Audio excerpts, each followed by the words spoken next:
Excellent. All right. Well, thank you, everybody. Welcome to our second Gear 2.0 Advancing Dementia Care Pilot Award, Pilot Grant Office Hours.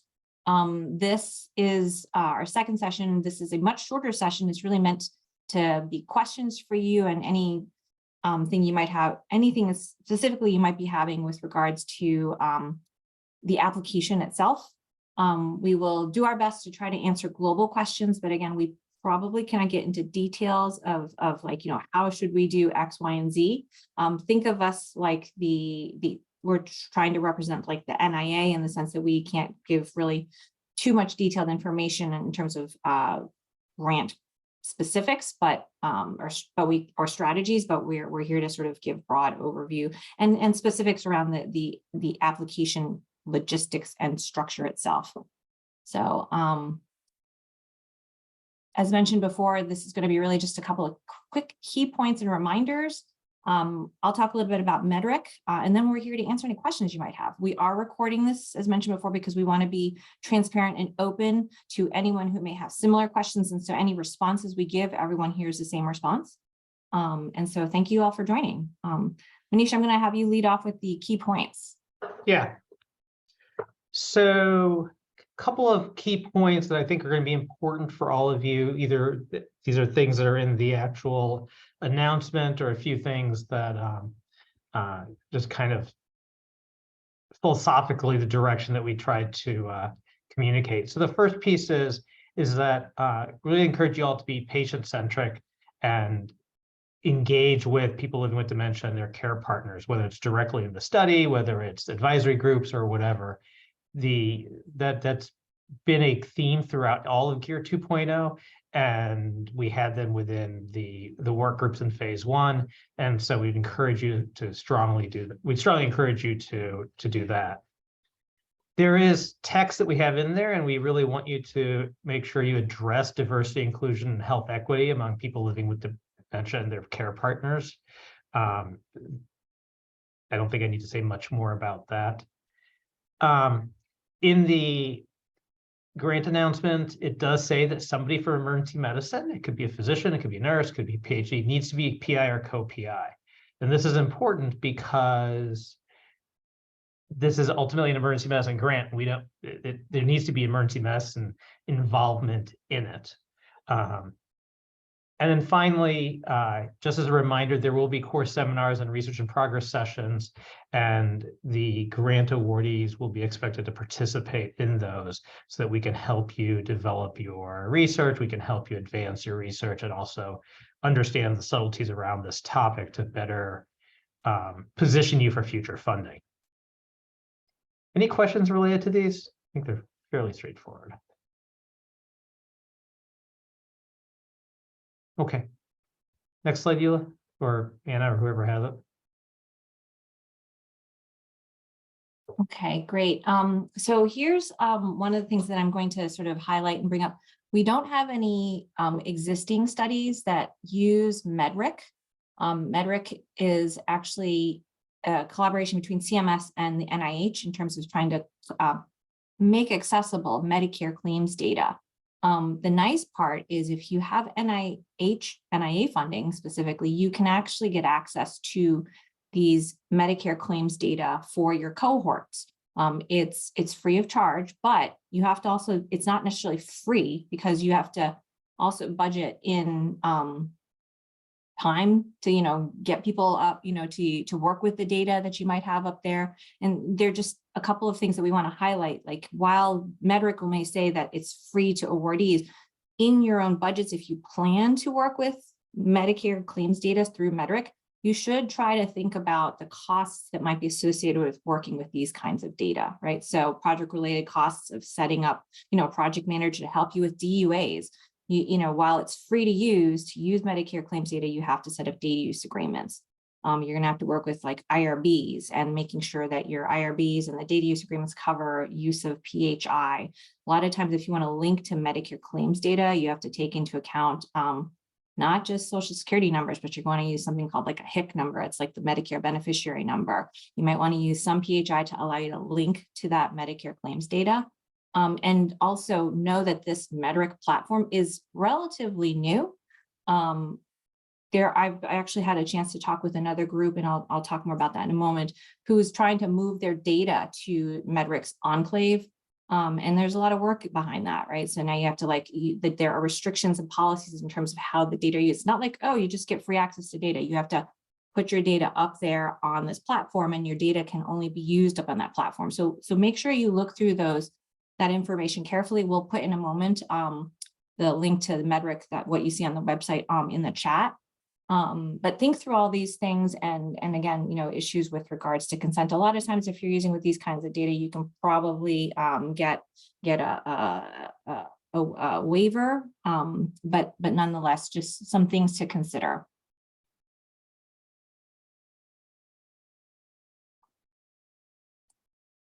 So any questions about that or any comments about that?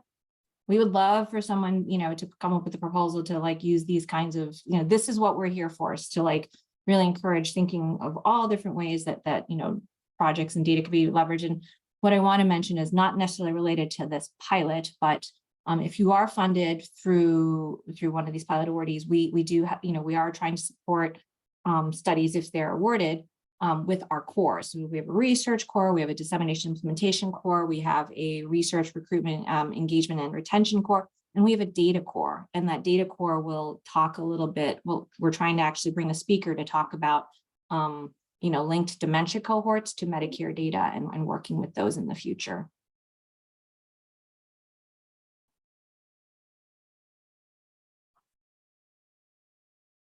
Okay, well, we jump straight to the questions and discussions. And so we're here open for any questions or discussions you all might have. I have a question. Do you want to stop sharing so that we can see each other a little bit better? Yeah, that's a great idea. I have a question. So I work with the Cincinnati VA, and I've seen you on a lot of the JEDA meetings. Can you hear me okay? I've seen you on a lot of the JEDA meetings, and I got notification about the Year 2.0 a little bit late. I didn't see it until after the November meeting. And I kind of we've created essentially what we would want to study in the ER. I've had a lot of buy-in from stakeholders above me in the ER, with caregiver support. A lot of people who care for dementia patients, and that's kind of what we would consider a rough plan. But I have no background in research.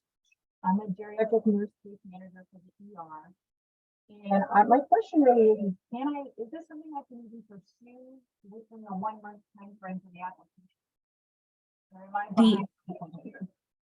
Okay, your microphone was a little muffled, so I'm going to try to repeat what I think you said. Can you hear me okay? I can hear you. Great. Does that help? A little bit, I think. Now is this any better? Kind of the same, I think. Were others having a okay time hearing? It was a little hard to hear. I think the question that I heard was that you're from the geriatric side at the VA, and you're wondering whether this is the right grant mechanism to go after, or whether it's something. We can go after it through a foundation that works with us at the VA. But my question really is I'm kind of behind the ball. I just started looking at this grant opportunity recently. And I don't have any background in research, but I do have a lot of buy-in from larger stakeholders who do have a background in research. Within a 1 month time frame for the application, do I really have time to pursue this, or am I a little bit too far behind?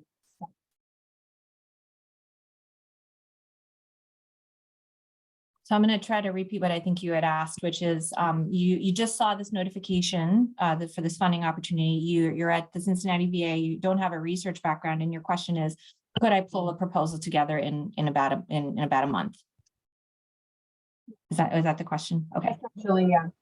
Okay. So I would say I would never say never, and I would say this is it's an application where we encourage people So I think Manisha's point earlier to emphasize, like, you should involve an emergency clinician.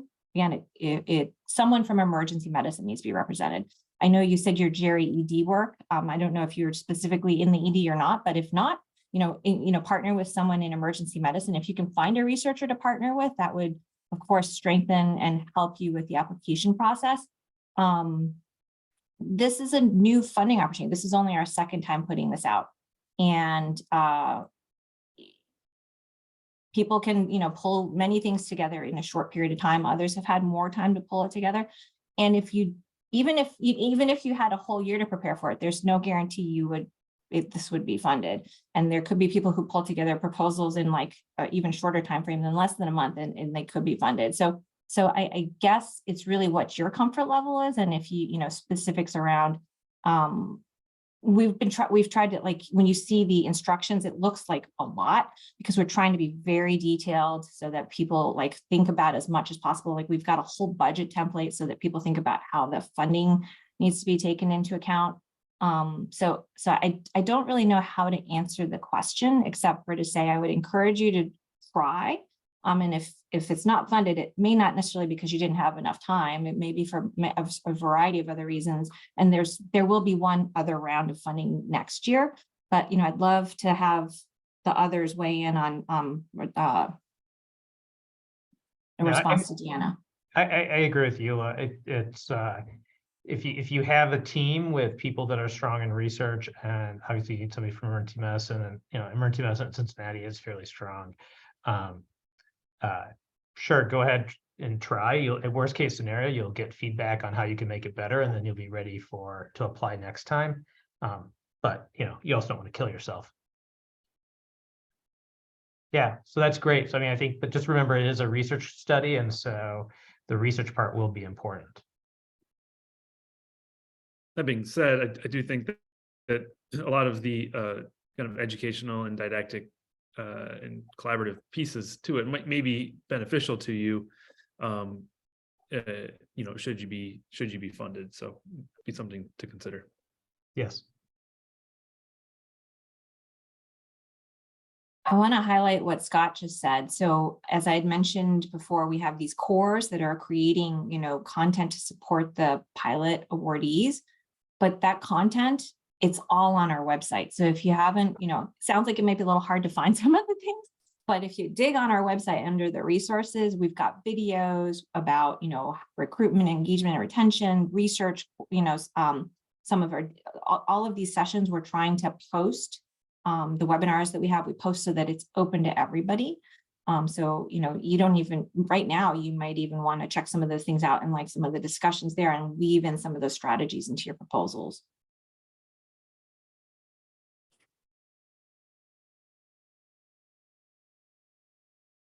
I don't know if you guys can hear me. I see you type something in. Does a 30,000 hospital commitment have to be a letter of promise? I think that would qualify. So, in terms of, I guess can you clarify what you mean by letter of promise? Is that like, in-kind support by your department? Right. I guess really are they expecting the hospital to spend the money by the start of the research? By the time I apply in January, does the hospital have to have a letter saying we will fund the $30,000, or what would contribute? Like, I guess what would you consider to be like, yes, the hospital is going to contribute the $30,000? So, Deanna, the 30,000 can be a lot of different things, right? It could be they're going to give you time to do the project, and so you don't have your time on the budget. And I know with the VA, that's sometimes how it gets worked out there. It could be we'll have these staff people supporting you to do whatever the project is, or whatever the case might be. So there's a lot of flexibility around this. It's just that there needs to be some level of commitment of funds, even if it is just in the form of your time, which is worth X amount, that amounts to $30,000.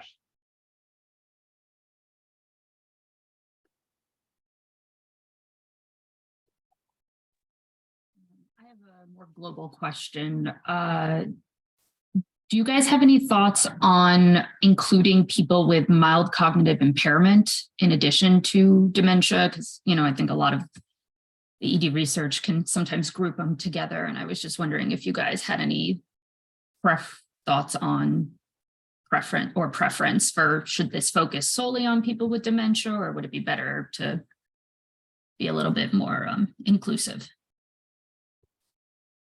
Yeah, I mean, I think it depends on the study in some ways, but I would do what's right for the science. And from our standpoint, from Gear 2.0 standpoint, it's on the spectrum of dementia. And honestly, with like the care transitions, we actually generalize it more to impaired cognition.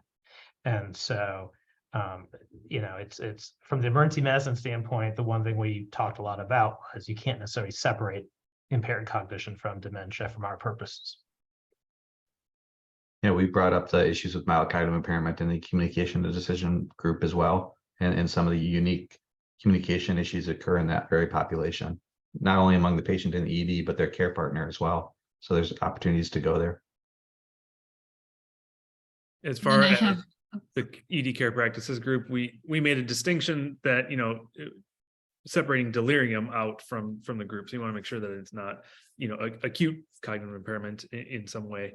But I think it's reasonable to include, mild, MCI as it's defined. Or cognitive impairment, not otherwise specified, is oftentimes what we get in the emergency department. I have a question sort of along those lines. I guess it's two questions.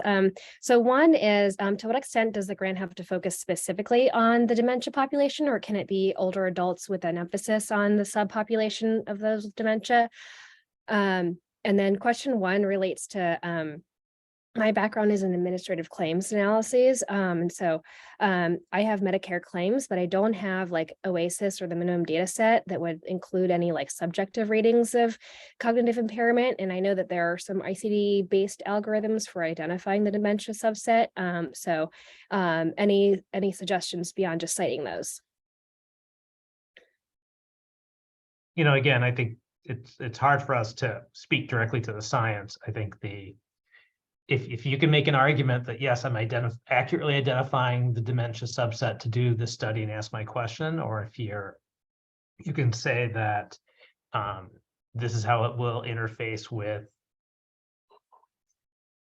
dementia / impaired cognition, then that's really what it's all about. We're not doing anything as sophisticated as NIH does in terms of saying, oh, how many times did you use the word dementia in the grants using NLP? So topically just needs to be directly related, but then in terms of the mechanism, it's going to come down to the science. I didn't know that. I would say that there is the community review group who is many of them are all of them are very passionate about dementia specifically. So I think just keep that in mind as well.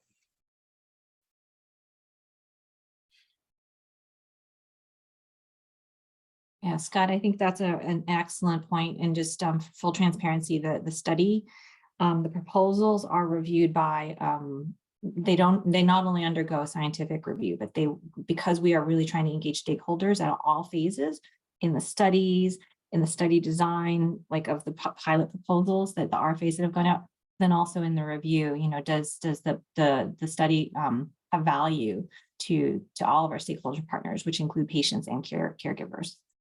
So thinking of it from that context, what I will, and maybe this is too much to say, but if you have a study and it's targeting like a cohort of patients, then oh yeah, we like the 10% that might have a diagnosis of dementia, we're also including them, but it's just because they happen to be part of like the broader, like they're not the target population.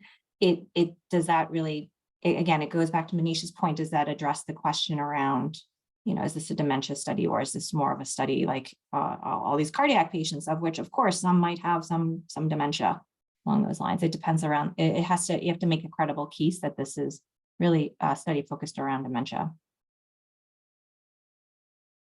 or mild cognitive impairment. I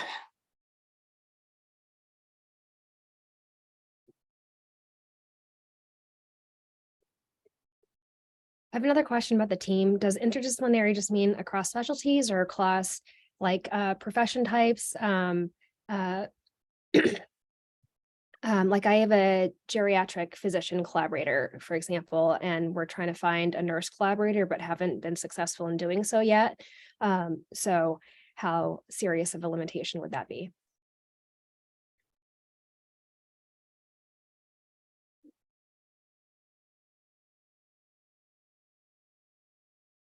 I mean, we talk about it needs to be multidisciplinary, but you know, you have EM, you have geriatrics. That's great. I guess we really had never thought it through on you know, is it medical disciplines or is it truly, you know, do you need nursing, social work, EM? That's not how we were necessarily specifically. I think we were more talking, and Chris, Scott, and Eula, correct me if you disagree, but we were more thinking just some sort of different disciplines. It could be you and a social worker, for example. Again, I think it depends on what the study is going to be. If it's a very nursing heavy study, then you probably would not want a nurse on there. But I think, unfortunately, a lot of these answers end up being, it depends. We're doing our best impersonation of Basel right now, for those of you who know Basel from NIA. I have more of a logistical admin question that one of our budgeting people asked me to ask, which is, you know, it's a VA-based study. We also have to go through kind of like an outside organization to get foundation money. And I guess the portion of it that does come from the NIA is, I believe, is like lower than the, he said, like federally negotiated rate that they usually have with the NIH. And he seemed a little concerned that like this isn't even gonna, you know, kind of meet their overhead costs at all. And we're talking about, you know, trying to get a waiver to sort of exemption if need be. But I was wondering if for organizations that already do have like the VA that already have sort of a federally negotiated rate, is there any change to that 10% or unlikely? No, it's actually interesting. We had a conversation about this with another applicant today. So the rule, which we did not know when we applied, or when we set this up, is that if you're doing pilot grants like this, you can set the indirect rate as to whatever you want it to be. And that's what NIA told us. NIA reviewed all this before we released this. And so that's why we set the indirect rate at 10%, so that some amount comes, but it doesn't take away most of the money that would be coming to you, because if it was, let's say it was 50%, that would just mean the money you're left with would be a lot less than you're currently left with, because the way NIH set it up for us is that we just have a fixed amount of money to give, regardless of how it gets set up. So the VA will have to decide if they want to support you to apply or not. Given that this is ideally going to lead to further grants, they should support you, but that's a decision they have to make, and every institution will have to make. And you can't use the indirects as evidence of their support.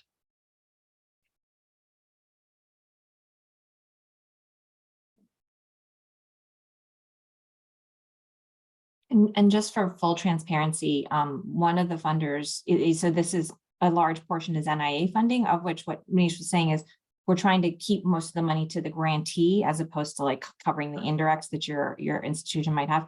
But the portion covered by EMF, they actually allow 0 indirects. So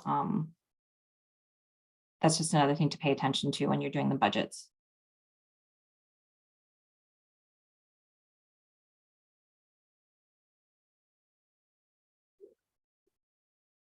Did you get that, Justine? We lost your video. I hope you heard that.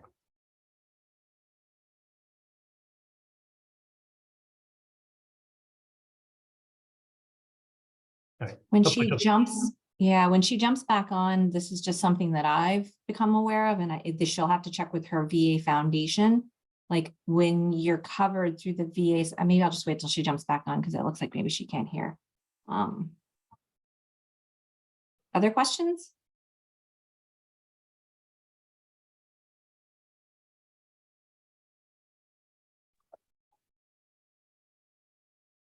have a question that's a little bit specific to me.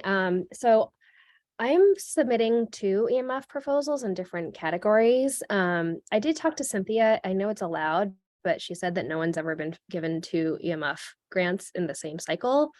And I think the reasons are I'm in the last year of my K and I need pilot data for my R01 because of COVID. I guess I think I'm just going to go for it, but like any suggestions as to how to craft the personal statement to address the fact that like I actually would have the bandwidth to potentially, do this project, given all my other things going on. And also the fact that I'm relatively new to geriatrics and dementia research. So Michelle, let me ask you a question. So is the study that you're going to propose for your EMF grant the same thing as what you're sending us, or are they 2 completely different studies? Totally different projects and different content areas, but some overlap with the methods. I would say submit it and see where it goes. Because this is EMF, we're using the EMF process, but EMF is a very small amount of the funding here. Mm-hmm. The vast majority of this funding is non-EMF. And so I would, given that they're that different and there's not overlap between them, I would submit it and see where it goes. Okay, great. Yeah, that's nice to hear. I'm like, oh gosh, I hope I'm not doing all this work and, only one even has a shot. And then like another somewhat specific question, because I'm in the last year of my K, I'm already 75% research effort, and per the NIH, I can decrease my K effort, but it has to be for another federally funded grant. Do you know if this would apply, or if I have to ask my PO, or if I could make a case for this being part of my career development and subsuming some of my K effort? Because I have to have a minimum clinical effort of 25% for like salary stuff. I think that's a good question, Michelle. I don't know if you could, I mean, technically you can only drop your effort for an R01, an R-level grant. And I'm not sure this would qualify because this is really a pilot grant through.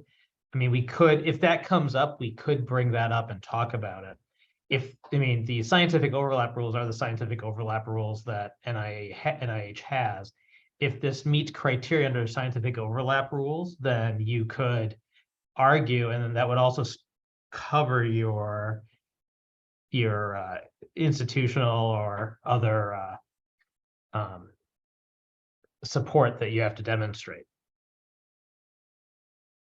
Okay, yeah, I was also like worried about writing a grant that either shows I have no effort or like, that the 10% is subsumed by another grant. So I just wanted to mention it, but thanks for that comment.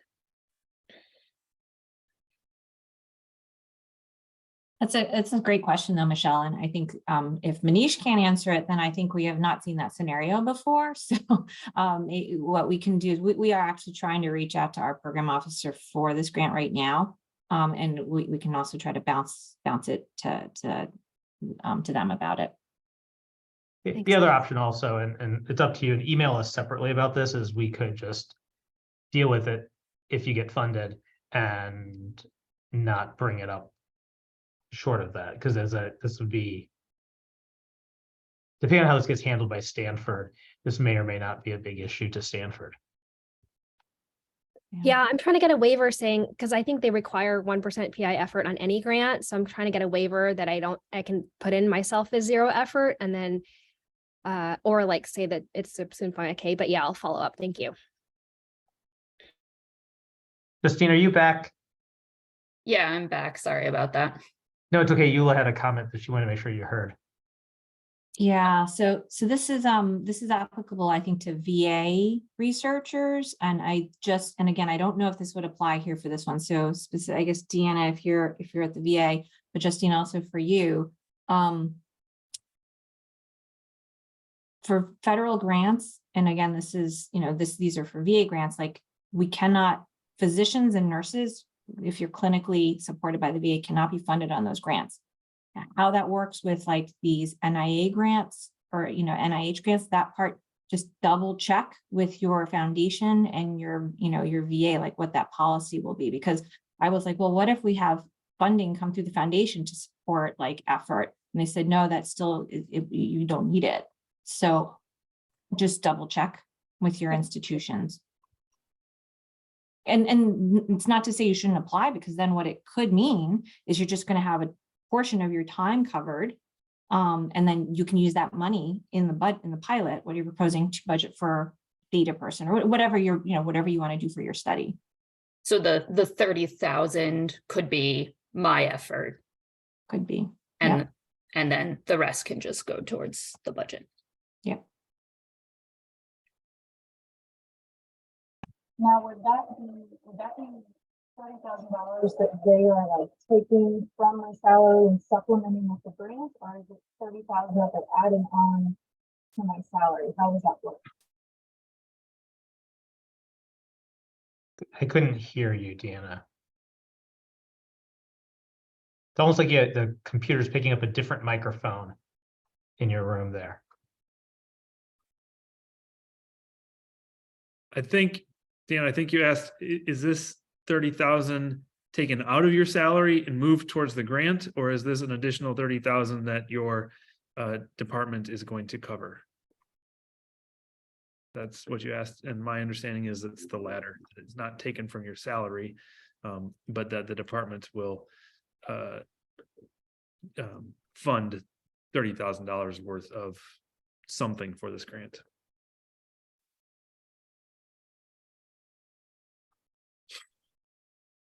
So like to give maybe a concrete example, right? So let's say salary plus benefits, you make $100,000 a year. And if the VA wants to say, yeah, you know what, you have 30% effort with 30% of your time to work on this project, then that would be $30,000 worth of support they're functionally giving you.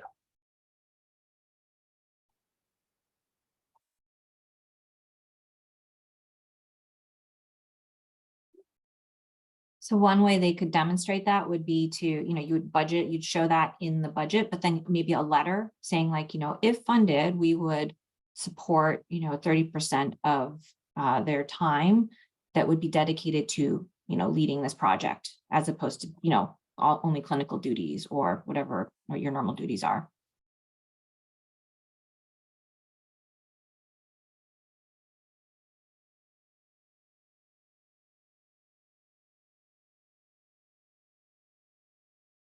Do we have any other questions? Otherwise, we can keep this short, and you may have questions later. You can always email us and we can try to get those emails. And we're, just as a reminder, we will get back to you by email, but that we will also post these questions and responses on the FAQ sheet.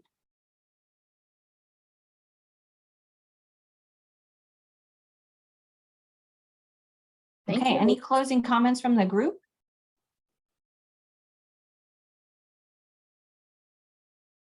All right, well, we wish you all luck. We hope you all submit applications, and we hope you're all like, why did you make this deadline in January? You're gonna ruin our holidays. That wasn't the intention. We wanted to give you more time. So enjoy your holidays. And I know 1 month seems like a short time. It will come up quickly, but I'm sure you'll all be very productive and hopefully have some respite and rest time and some time with family and friends. So happy holidays, and see you all next year. Take care. Bye-bye. Thanks again.